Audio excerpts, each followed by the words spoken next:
কি রকমের সর্ষে পোস্ত দিয়ে পাবদা মাছ খেতে খেতে বোর হয়ে গেছেন? চলুন তাহলে ভিন্ন স্বাদের একটা রেসিপি ট্রাই করা যাক, যা সমস্ত ঘরোয়া উপকরণ দিয়ে মাত্র 10 মিনিটে ইজিলি ঘরেই বানিয়ে ফেলতে পারবেন। শিল্পীর শিল্পতে আপনাদের স্বাগত জানাই। এরকম চটজলদি হেলদি রেসিপি পাওয়ার জন্য রিকোয়েস্ট করবো আমার চ্যানেলটা একটু সাবস্ক্রাইব করে দেবেন, আর ভিডিওগুলো ভালো লাগলে লাইক কমেন্ট শেয়ার করে দেবেন। আমি নিয়েছি এখানে দুটো পাবদা মাছ, কিছুটা রসুন, আধখানা ক্যাপসিকাম, আধখানা গাজর, আর একটা পেঁয়াজ, একটা টমেটো। আজকে এই দিয়েই তৈরি হবে ভেজিটেবল পাবদা।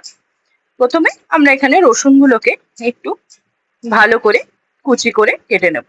হ্যাঁ, তবে বলে রাখি আগে থেকে, কোনো কিছু বাটার ঝামেলা ছাড়াই কিন্তু আজকে তৈরি হবে আমাদের এই মাছের রেসিপি।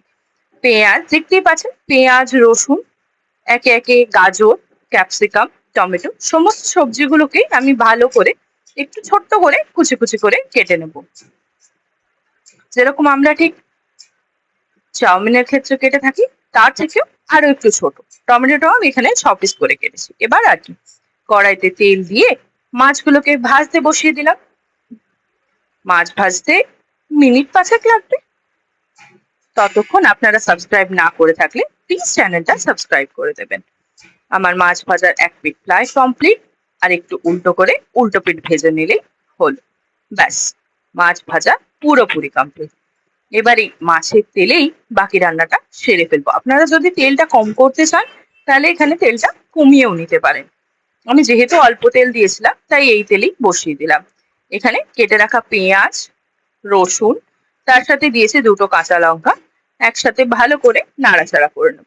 পেঁয়াজের গন্ধটা, পেঁয়াজের কালারটা চেঞ্জ হয়ে গেলে এর মধ্যে আগে থেকে কেটে রাখা গাজর, ক্যাপসিকাম গুলো দিয়ে একটু ভালো করে ভাজা ভাজা করে নিতে হবে। এবার আর কি, কাঁচা ভাবটা চলে গেলে তার মধ্যে দিয়ে দেবো আগে থেকে কেটে রাখা টমেটো, তার সাথে দেব অল্প একটু পরিমাণ চিনি আর একটুখানি নুন। আচ্ছা, এই পর্যায়ে আমরা এখানে দিয়ে দিচ্ছি 1 চামচ পরিমাণ জিরে গুঁড়ো, 1 চামচ ধনে গুঁড়ো, 1 চামচ হলুদ গুঁড়ো, আর 1 চামচ কাশ্মীরি লঙ্কার গুঁড়ো। আপনারা যেরকম ঝাল খান সেই হিসেবে কিন্তু এখানে ঝালটা ব্যবহার করবেন। এবার ঢাকা দিয়ে 2 থেকে 3 মিনিট টমেটোটা গলার জন্য সময় দেব। ব্যাস, আপনার রান্না অলমোস্ট রেডি। দেখতেই পাচ্ছেন মশলাটা পুরো কষা হয়ে এসছে। এবার আর কি, এর মধ্যে দিয়ে দেব পরিমাণ মতো জল। আচ্ছা, নুনটা একটু কম হয়েছিল, তাই আমি এখানে আরেকটু পরিমাণ নুন দিয়ে এরপর এর মধ্যে অল্প একটু জল দিয়ে দিলাম। ব্যাস, এবার জল দিয়ে জলটাকে একটুখানি ফুটতে দেব।